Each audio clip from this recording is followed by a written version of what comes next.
Hey guys, welcome back. तो कैसे हो आप लोग। आज का ये वीडियो काफ़ी इंपॉर्टेंट है क्योंकि आज के इस वीडियो में हम आपको बताएंगे कुछ खास ज़बरदस्त तरीक़ों के बारे में जिसका इस्तेमाल करके आप अपने पार्टनर की तरफ से बहुत ज़्यादा प्यार हासिल करने वाले हो। पहला तरीका आपकी स्क्रीन पर है, कंफर्टेबल फील कराओ।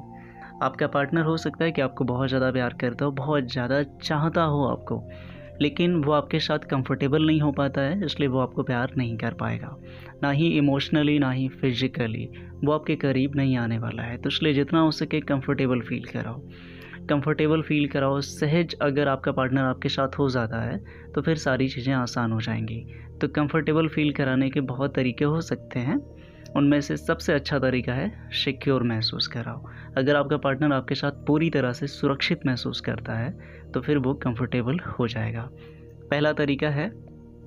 अब आपको हम बताते हैं दूसरे तरीके के बारे में। दूसरा तरीका है कि उसका दिल जीतना पड़ेगा आपको। अगर आप चाहते हो कि आपको प्यार ड्रम भर भर के मिले तो फिर आपको ये काम करना होगा। ये तरीका आजमा के देखना, बहुत इफ़ेक्टिव है। सामने वाले का अगर दिल जीतने में कामयाब रहे तो फिर आपको बहुत ज़्यादा प्यार मिलेगा। यहाँ पे सिर्फ इम्प्रेस करने की बात नहीं हो रही है, ठीक है। इम्प्रेस करना टेम्परेरी हार्ट को विन करता है, ठीक है। जैसे कि आप किसी को किसी भी तरीके से इम्प्रेस करने में कामयाब रहे, अपने लुक से, अपने स्टाइल से, बाकी चीज़ों से, बातों से। अगर आप किसी को इम्प्रेस कर भी लेते हो तो वो ज़्यादा स्टेबल नहीं होगा, वो फिर से वैसे ही हो जाएगा। तो हार्ट विन करने का और भी तरीका हो सकता है, जैसे कि आप कुछ ऐसा करो जो वो इंसान अनएक्सपेक्टेड हो उसके लिए और बहुत मायने रखता हो, जो कोई भी ना कर रहा हो, जो उससे ना हो रहा हो। कुछ ऐसी चीज़ें जहाँ पर कोई स्टैंड ना कर रहा हो और आप उसके लिए कर रहे हो, तो आप उसका ऐसा दिल जीतोगे कि फिर कभी भी ये अनस्टेबल नहीं होगा। तो अगर किसी का दिल जीतने में आप कामयाब रहते हो तो फिर आपको प्यार बहुत ज़्यादा करेगा वो इंसान। ये है दूसरा तरीका। अगला तरीका है कंट्रोल। आपको अपनी चीज़ों को कंट्रोल करना होगा, अपने एक्सप्रेशन, इमोशंस, अपनी फीलिंग्स को, अपने जज्बातों को कंट्रोल करना होगा। अगर आप ये करना सीख जाते हो तो सामने वाले को खुलकर सामने आने का मौका मिलेगा। वो अपनी फीलिंग्स को ज़्यादा बेहतर तरीके से आपके सामने एक्सप्रेस कर पाएगा, वो कंट्रोल नहीं कर पाएगा। क्योंकि हमेशा याद रखो, नियंत्रण ही निमंत्रण है। तो इसलिए आपको अपनी चीज़ों को कंट्रोल करना होगा। अगर आप ये कर पाए तो फिर सामने वाले की तरफ से आप देखोगे कि ज़्यादा इमोशंस खुलकर सामने आएंगे, ठीक है। तो ये एक छोटा सा तरीका है लेकिन बहुत पावरफुल है। एक तरीका है, अगर आपको प्यार हासिल करना है, बहुत ज़्यादा प्यार पाना है अपने पार्टनर की तरफ से, जो कि गलत नहीं है, तो उसमें एक तरीका बहुत कारगर होता है। सेंसेशन को हाई करो, जो संवेदनशीलताएं हैं उनको बढ़ाओ। वो इंसान बहुत ज़्यादा अगर उत्तेजना महसूस करता है आपको लेकर तो वो इमोशनली, फिजिकली वो आपके और ज़्यादा क्लोज आएगा। क्योंकि ऐसा करने से जो है बॉडी में लव हार्मोन्स रिलीज होंगे और वो इंसान आपके पास आने से खुद को रोक ही नहीं पाएगा। तो सेंसेशन को हाई करना सीखो। जैसे कि आप अपने पार्टनर के आसपास में हो तो एकदम चिपक मत जाओ, बिल्कुल करीब जाकर आप स्टॉप करो। अगर वहाँ पे ऐसा करते हो सेंसेशन बहुत हाई होगा। जैसे आपने कई मूवीज़ में देखा होगा कि जो है किस करने के लिए आगे बढ़ते हैं पार्टनर की तरफ और बिल्कुल लिप्स के पास जाकर कुछ की दूरी से ही वापस आ जाते हैं। तो इससे क्या होता है, सेंसेशन बहुत पीक पर चला जाता है और फिर उसके बाद जो है, जो इंसान जिसे आप किस करना चाहते थे वो आपके पीछे लग जाएगा, वो आपको नहीं छोड़ने वाला, क्योंकि आपने उसके सेंसेशन को एक्टिवेट कर दिया है।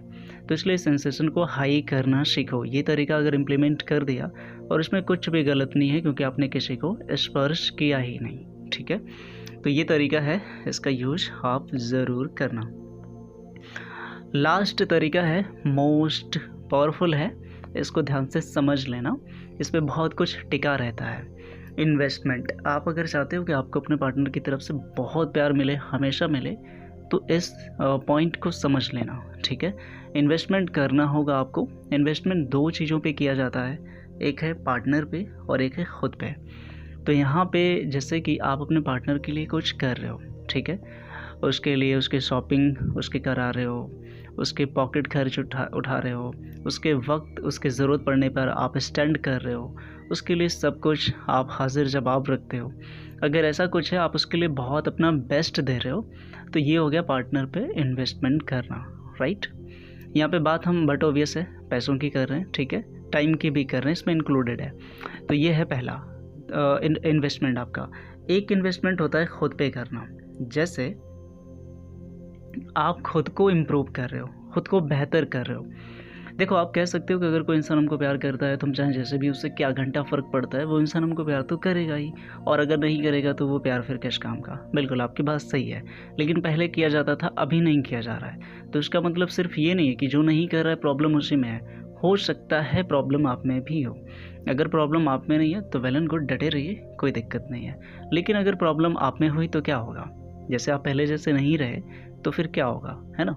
जैसे मान लो आप किसी को किस करने के लिए आगे बढ़ते हो और उसके मुंह से ऐसी स्मेल आती है जो आपका मूड ख़राब कर देती है, ऑफ कर देती है। फिर क्या कहोगे कि नहीं, प्यार तो बहुत ज़्यादा है ना? तो फिर उसको किस करना चाहिए था? बिल्कुल नहीं, नॉट एट ऑल। तो यहाँ पे आपको समझना होगा कि ख़ुद को भी इम्प्रूव करना ज़रूरी होता है। तो जो खुद पे इन्वेस्टमेंट के लिए मैंने कहा, ये सिर्फ खुद को इम्प्रूव करना फिजिकली मेंटली नहीं है, आप अदर एस्पेक्ट में भी इम्प्रूव कर सकते हो। तो यहाँ पे क्या होगा कि मैं इस टॉपिक के माध्यम से आपको क्या बताना चाहता हूँ वो अभी मैं कंक्लूड कर रहा हूँ। देखो, आपको इन्वेस्टमेंट सिर्फ पार्टनर पे नहीं करना है और सिर्फ खुद पे नहीं करना है, इन दोनों में तालमेल बिठाना है आपको। जैसे आप सपोज़ करो कि कुछ खरीद रहे हो, एक टी शर्ट खरीद रहे हो अपने पार्टनर के लिए, तो एक उसके लिए तो खरीद रहे हो, लेकिन एक खुद के लिए भी खरीदो, ठीक है? उतना बजट नहीं है तो एक छोटी सी चीज़ खरीदो। इन्वेस्टमेंट दोनों पे करो। अगर ये चीज़ आप सीख गए तो फिर ये जो प्यार का झंझट है ना कि प्यार कम हो जा रहा है, मिल नहीं रहा है, इसकी कभी कोई दिक्कत नहीं होगी, कभी प्रॉब्लम नहीं होगी। प्रॉब्लम तब होती है ना जब ये वन साइडेड हो जाता है और आप जो है कोलैप्स करने के कगार पर चले जाते हो। तो इसलिए ऐसी गलती मत करना। आप इन्वेस्टमेंट को सीखो, ठीक है? एक पर्सन पे, एक पॉइंट पे मत करो, इसमें डाइवर्सिटी लेकर आओ। अगर ये बात आप सीख गए तो ये बहुत ज़्यादा हिट करता है राइट स्पॉट को। तो ये है वीडियो का एंड। अगर आप मुझसे डायरेक्टली कॉल पर बात करना चाहते हो तो कॉल मी फॉर ऐप की लिंक नीचे डिस्क्रिप्शन में दे दी गई है, जाके उसको क्लिक करके इंस्टॉल कर लेना। उस पर ये पूरा सर्च मार दो, आपको मेरी आईडी मिल जाएगी, जिसके थ्रू आप मुझे डायरेक्टली कांटेक्ट कर सकते हैं और अपनी किसी भी प्रॉब्लम का सॉल्यूशन पा सकते हैं। तो आज के इस वीडियो में बस इतना ही। Good bye and take care.